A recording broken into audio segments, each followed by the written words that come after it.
Fala, meu novo combatente, mais uma vez, professor Elton Nogueira. Estamos aqui para dar continuidade ao nosso curso de Direito Constitucional e hoje a gente vem trazendo a temática mais importante no que diz respeito a concursos que cobram esta disciplina. É praticamente impossível que nós não tenhamos uma questão de direitos individuais e coletivos dentro do teu concurso, seja ele qual for, mesmo que seja noções de direito constitucional ou mesmo que seja ali um concurso de nível superior bem mais aprofundado, tá? Então, esse é um tema muito importante, requer muita atenção de vocês e a gente vai trabalhar com muita calma, vendo todo o nosso conteúdo, tranquilo? Então, beleza, vamos aqui para a lousa, vamos entender bem direitinho o que é que o professor vem preparando para vocês. Vamos lá. Nós vamos tratar aqui, pessoal, dos direitos fundamentais. Os direitos fundamentais, ele é um grupo, tá? Completo, formado e subdividido por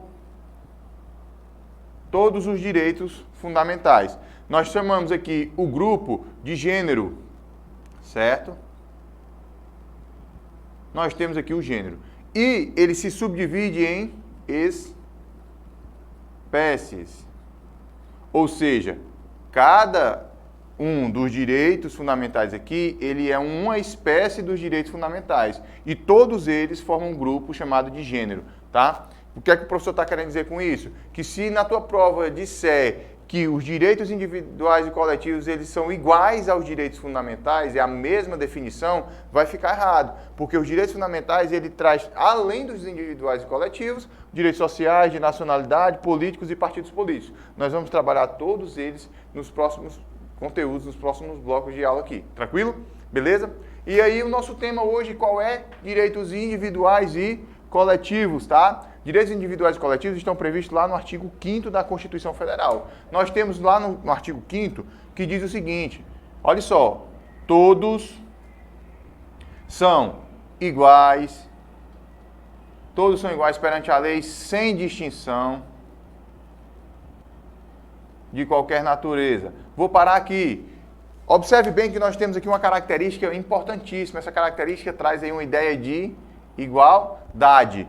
Todos, está falando de todo mundo, são iguais, está afirmando que são iguais, sem distinção. Ou seja, o artigo 5º, os direitos individuais e coletivos, eles irão tratar no teor de igualdade para todo mundo. Lógico, no que couber, né, quando houver a necessidade de um determinado equilíbrio dessa igualdade, aí vai entrar em ação uma espécie de direito individual e coletivo que nós vamos daqui a pouco explorar um pouco mais, tranquilo? Então vamos para cá. Ele diz o seguinte, que todos são iguais perante a lei, sem distinção de qualquer natureza, garantindo a quem? Aí ele traz os titulares. Nós temos aqui os brasileiros e os estrangeiros.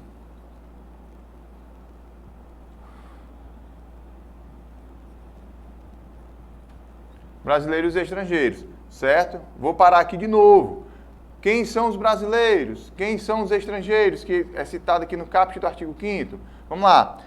Brasileiro, nós podemos classificar os brasileiros de duas formas. Nós temos os brasileiros natos e os brasileiros naturalizados. Também vamos estudar bastante isso aqui, ó, lá no direito de nacionalidade. Mas deixa eu antecipar para vocês. Brasileiro nato é aquele que nasce com o direito de ser brasileiro. Ou seja, não é opção, não é escolha dele. Ele vai nascer com esse direito. E vai ser analisado os dois critérios. Critérios jus sanguinis, pelo sangue, ou jus soli, pelo solo, pelo território, pelo local onde ele nasceu. Essa é a regra aqui no nosso país. Tranquilo? Então, nasceu em território nacional, é brasileiro nato. Nasceu filho de pais brasileiros, também vai ser brasileiro nato. Tranquilo? E nós temos a outra espécie de brasileiro, o naturalizado. Nós temos o nato e o naturalizado.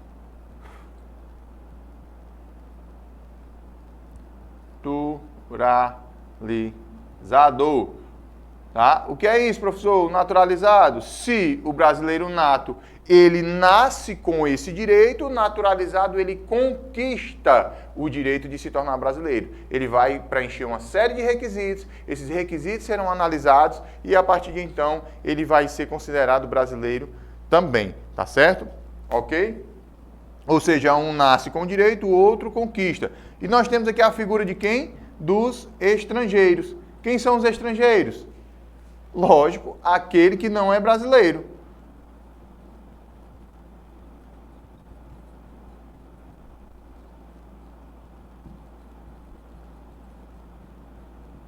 Ok, pessoal? Então, foi brasileiro, ele vai ser nato ou naturalizado. Não foi brasileiro, ele é estrangeiro. E esses são os detentores, são os titulares de direitos previstos aqui no artigo 5º. Voltando para o artigo 5º, que todos são iguais perante a lei, sem distinção de qualquer natureza, garantindo aos brasileiros e aos estrangeiros residentes no país. Faço mais uma pausa, tá? A palavra residente, ela traz a ideia de moradia, de ter que morar, tá? Mas o STF, e nós já vimos também em outro momento, tá? Nas aulas anteriores, nós fizemos lá o nosso ordenamento jurídico, nós identificamos aqui quem é que está no topo, que é a Constituição Federal, nós identificamos mais ainda que quem analisa a nossa Constituição, quem traduz a nossa Constituição, são os guardiões da galáxia, são os membros do STF, ok? Então nós temos lá os membros do STF que vão traduzir o que o texto constitucional está dizendo. Ora, bolas,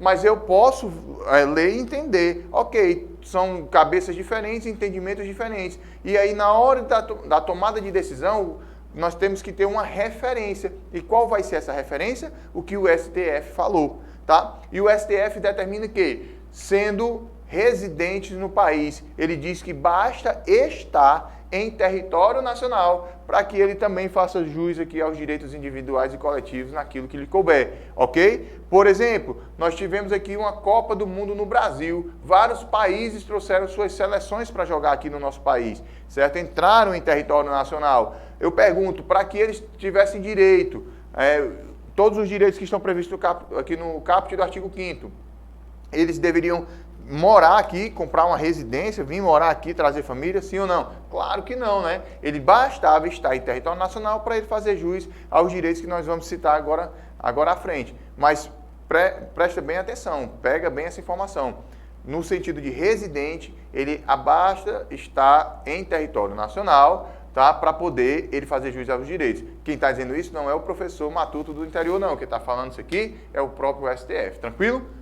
Vamos voltar para cá. Então, nós temos que todos são iguais perante a lei, sem distinção de qualquer natureza, garantindo aos brasileiros e estrangeiros residentes no país o direito à inviolabilidade.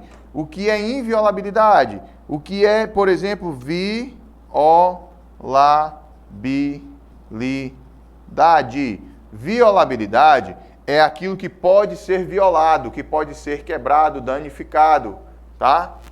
Inviolabilidade, o prefixo in, ele vai dar sentido de contrariedade. Então, inviolabilidade é algo que não pode ser quebrado, não pode ser retirado de você. Tranquilo? É nesse contexto. Então, nós temos que todos são iguais perante a lei, sem distinção de qualquer natureza, garantindo aos brasileiros e aos estrangeiros residentes no país. A inviolabilidade a quem? Agora nós vamos aprender quem é.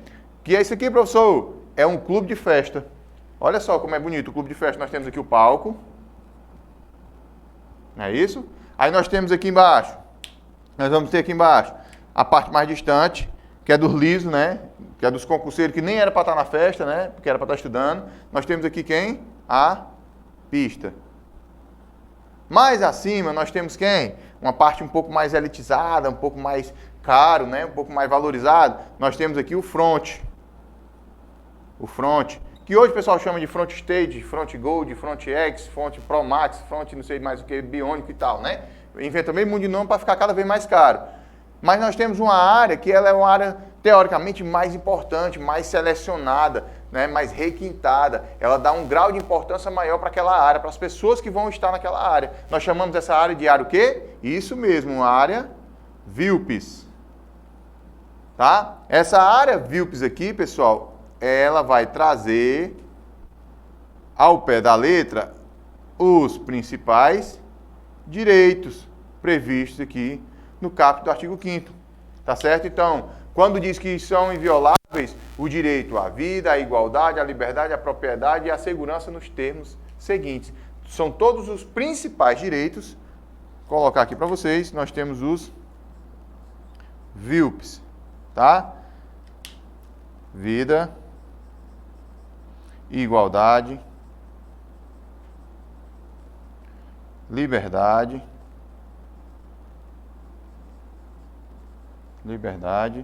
propriedade,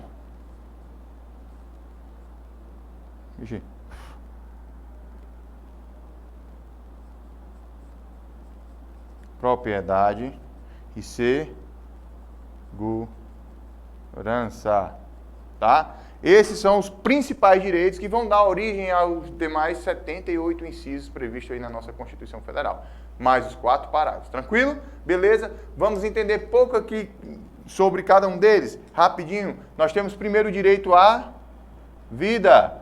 O que é o direito à vida, professor? Quando é que tem vida? Quando é que não tem? Quando é que esse direito começa a aparecer? Quando é que ele começa a ser validado? Tá? Você tem que ter uma noção seguinte.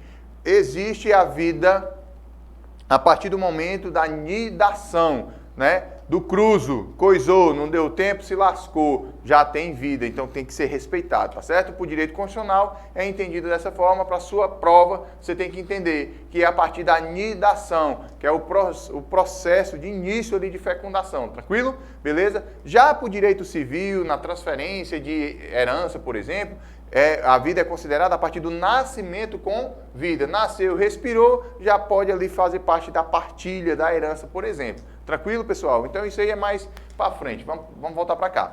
Nós temos que ter a noção de que, tá? A vida, ela tem que ser uma vida ampla, mas nem tudo é fácil, nem tudo são flores, né? Igual num relacionamento, tá? Nós podemos dizer que um relacionamento que tem muita briga é um relacionamento cheio de DRs, tá? Então a vida também é uma vida ampla, cheia de DRs, tá? Aqui, pessoal, nós trazemos as características de como tem que se dar a vida, tá? Nós temos que ter uma vida digna, respeitável e saudável. Ok? Beleza. Nós temos aqui algumas características com relação à vida. Anote aí no seu material a primeira frase que você vai ouvir demais o professor falando, já devo ter falado na aula passada, lógico, tá? Que no direito nada é absoluto, tudo é relativo. Por que eu digo isso? Porque é uma regra para dentro do estudo do direito. Sempre nós vamos encontrar ali uma brecha, né? Para poder justificar alguma coisa dentro do estudo do direito, tá? Por exemplo, não há hierarquia, não há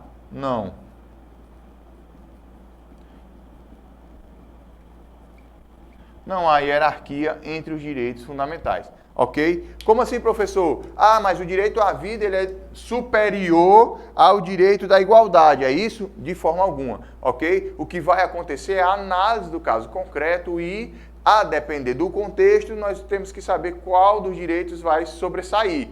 O que a vida traz, ela traz um pressuposto para que nós tenhamos direito a todos os outros direitos. Por exemplo, eu morri, ó que triste, morri. Morto, tem direito à liberdade?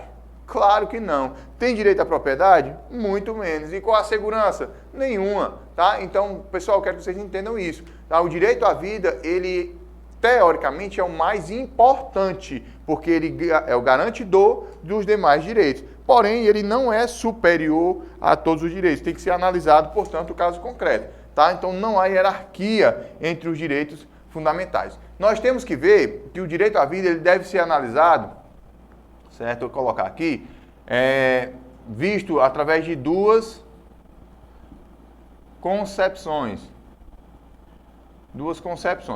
Como assim, professor? Nós vamos olhar da seguinte forma, nós temos a concepção, né, negativa e a positiva. Ou seja, tá? A negativa é quando a gente diz o seguinte, ó, que o Estado ele não vai restringir o meu direito à vida. Ponto. É como se fosse um freio, um barramento às atitudes do Estado com relação à minha vida. A minha vida ela não pode ser restringida pelo Estado. Ou seja, são ações negativas do Estado com relação ao direito à vida. E a positiva, certo? Você vai tratar da ideia de dignidade. É quando o Estado ele tem a obrigação de dispor uma vida para mim com dignidade. Garantir que eu vou ter uma vida digna, respeitável e saudável. Tranquilo? Então são nessas duas acepções. E nós temos outra informação com relação ao direito à vida, certo? Que no direito nada é absoluto, tudo é relativo. Ou seja, nós temos as exceções em que a vida poderá ser relativizada. Ela poderá ser interrompida a depender do contexto, tá certo? Então nós temos aqui as relativizações, tá? Posso citar aqui para vocês a primeira. Pena de morte. Pena de morte. O próprio artigo 5º, ele traz lá a previsão, certo? Que são penas proibidas, dentre elas a pena de morte, salvo no caso de guerra declarada. Olha só, a regra ela é estabelecida pela própria Constituição, mas a própria Constituição ela tem o cuidado de trazer já a previsão da sua exceção a essa regra. Quando? No caso de guerra declarada. O Brasil está em guerra, entrou inimigo em território nacional, nós temos o direito, tá, de cessar aquela agressão ali naquele momento, tem a autorização para matar, mas isso é uma lei bem mais específica, muda todo o contexto da nossa Constituição. Eu quero que você saiba para a prova que a regra é que não há pena de morte, certo? Salvo em caso de guerra declarada. É uma das relativizações ao direito à vida. Nesse caso, uma vida ela pode ser interrompida. Outra relativização, podemos citar aqui, por exemplo, no caso do aborto, né? Caso de aborto. O aborto ainda é crime no Brasil, tá? Ainda é crime no Brasil, mas existem os casos em que o aborto ele vai ser autorizado, ok? Por exemplo, no caso de um estupro, né? É uma gravidez indesejada, ali era uma criança que foi estuprada e acabou engravidando. Poderá acontecer? Sim, a depender do período da gestação, certo? Sem problema nenhum, ok? São vários casos, isso aí já entraria na esfera lá do direito penal, mas o aborto ele pode ser uma relativização do direito à vida? Pode também. Outro aqui que é bem conhecido e cobrado em prova, certo? É no caso do feto anencéfalo,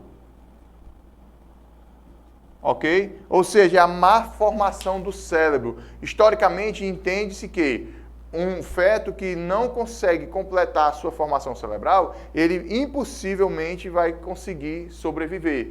E para evitar o sofrimento da mãe, tá, essa gestação ela poderá ser interrompida. Também é um caso de relativização ao direito à vida. Existem outros? Sim, podem aparecer outros, mas o professor trouxe isso para você entender o que seriam as relativizações. Tranquilo? Então, o primeiro direito lá dos VILPs é qual? Vida. Nós já trabalhamos aqui. Vamos para agora, igualdade.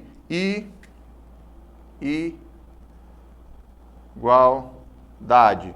A igualdade, pessoal, nós precisamos analisar ela de duas formas. Nós temos aqui a igualdade formal e a igualdade material, tá? Ou seja, igualdade formal você já vai decorar de acordo com a própria palavra. Igualdade da mesma forma para todo mundo. Todo mundo vai ser tratado da mesma forma. Não há necessidade de um tratamento especial ou diferenciado nesse contexto. Então, é igualdade formal. E igualdade material, tá? A igualdade material já é a igualdade que precisa, portanto, de termos ali um estudo do caso e analisando o contexto, se houver a necessidade de um determinado equilíbrio, entra, portanto, em ação a igualdade material, chamado também em concurso público de princípio da isonomia, tá? Você vai anotar a definição aí, o que é a isonomia?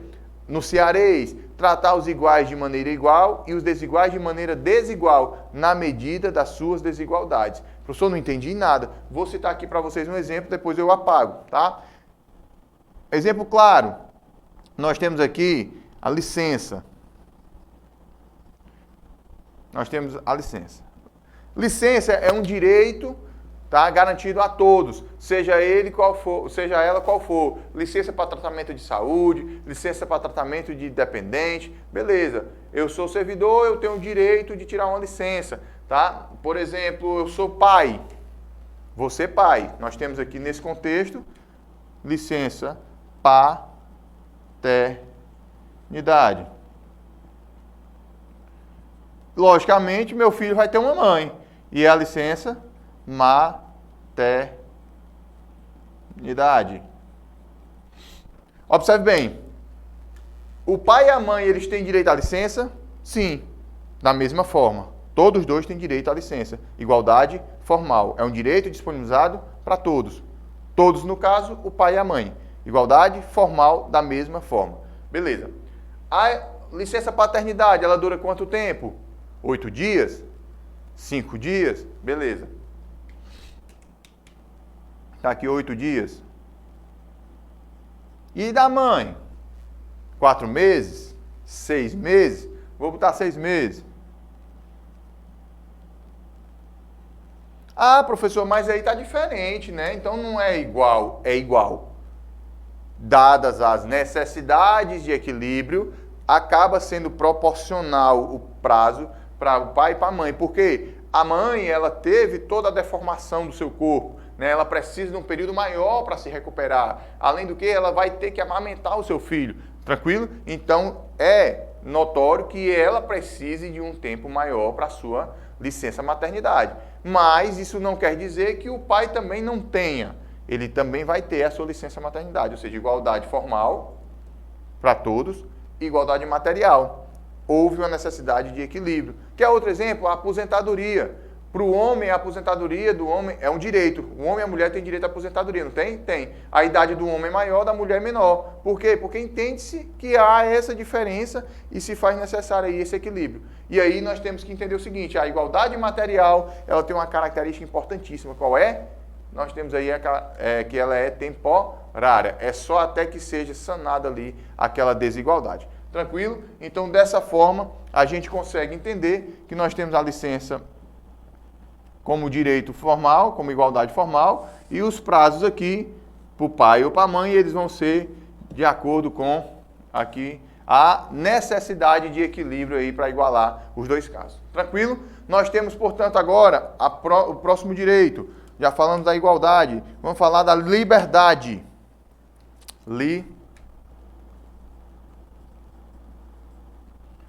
Liberdade. A liberdade, pessoal, ela vai ser tratada num contexto amplo, né? Nós temos aí a liberdade como sendo tudo aquilo que deixa você sem amarras. Vamos falar dessa forma. Nada que lhe prenda. É tudo aquilo que você vai poder ou não fazer. Como é que a gente faz essa analogia? Nós temos aqui analogia pelo serviço público ou privado, particular.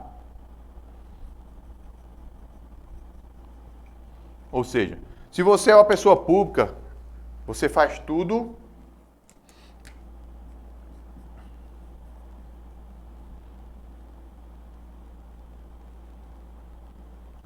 que a lei manda. Se você é particular, faz tudo que a lei não proíbe. Ok? Então, se eu sou servidor público, eu vou ter uma lei, um regulamento que vai dizer o que é que eu tenho que fazer. Se eu não sou, se eu sou particular, eu vou ter uma lei, um regulamento que não me proíbe de fazer alguma coisa. Tranquilo? É nesse contexto, tá? Nós temos, portanto, aqui agora o direito de propriedade. O que seria, professor, o direito de propriedade?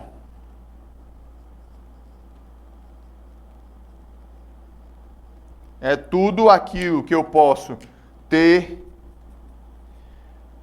usufruir, dispor, herdar, receber, ganhar, certo? Perder. Tranquilo? São várias as classificações de propriedade. Mas eu quero que você entenda o seguinte, que a propriedade é algo que é seu, tá? Que passa a ser seu de algum modo. É sua propriedade. Por exemplo, esse pincel ele é meu? É, porque eu comprei, tá? Ah, eu vou passando na rua e achei. Achado não é roubado, tá certo? Tá não. Tem um dono. Eu só não sei quem é. Devo pegar o pincel e entregar lá na autoridade competente. Fazer um boletim de ocorrência registrando que eu achei aquilo ali, tá? E a autoridade ela tem que encontrar o proprietário. Tá bom? Então, a propriedade, ela pode ser estudada, e é uma temática muito boa, tá? Ela pode ser estudada de vários aspectos, de várias formas. A propriedade, ela tem características, ela deve exercer a sua função social. Nós temos aqui que a propriedade particular, a pequena propriedade particular, ela não pode ser motivo de penhora, né? Para se decorrente da sua atividade produtiva. Tá certo? Nós temos aqui que a propriedade ela pode ser requisitada administrativamente. Nós vamos ver tudo isso no decorrer dos incisos, tranquilo? Beleza? Então, propriedade. E eu ainda trago uma informação importante com relação a isso. Há uma corrente de professores, de doutrinadores que dizem que o seguinte, que o direito do consumidor ele não tem nada a ver com o direito de propriedade. E há outra corrente minoritária, mas que também eu acabo concordando com essa corrente, que diz que sim, que o direito do consumidor ele vai estar diretamente ligado ao direito de propriedade. Haja vista a aquisição mediante recurso financeiro. Para ter o meu pincel, eu comprei. Se eu comprei, é minha propriedade. Se eu comprei o pincel para quadro branco, certo? Para riscar e apagar na hora que eu quiser, e eu venho aqui e risco, e quando eu vou apagar ele não sai, o produto que eu comprei, ele não atende ali o que ele ofereceu. Eu tenho que recorrer ao Código de Defesa do Consumidor. Então, acaba que se vincula aqui, portanto, também aos direitos de propriedade. Tranquilo? Beleza? Falado aqui do direito de propriedade, nós vamos falar, por último, do direito à segurança. Segurança. O direito à segurança, aqui nós podemos dizer o seguinte, que essa segurança é uma segurança jurídica, que vai ser completamente diferente do que vem lá no artigo 6º dos direitos sociais, que lá fala de segurança pública. Ok? A segurança jurídica, por exemplo, eu posso citar para vocês da seguinte forma. Falei de liberdade, nós temos, por exemplo, liberdade de locomoção, liberdade de expressão, liberdade religiosa, liberdade profissional, são várias espécies de liberdade. Eu posso usar aqui, por exemplo, a liberdade de locomoção. O que é a liberdade de locomoção? Direito de ir, vir ou permanecer. Tá certo? Então, nós temos esse direito. E se esse direito é nos retirado por ilegalidade ou abuso de poder, nós temos que ter algo que garanta, que seja o garantidor.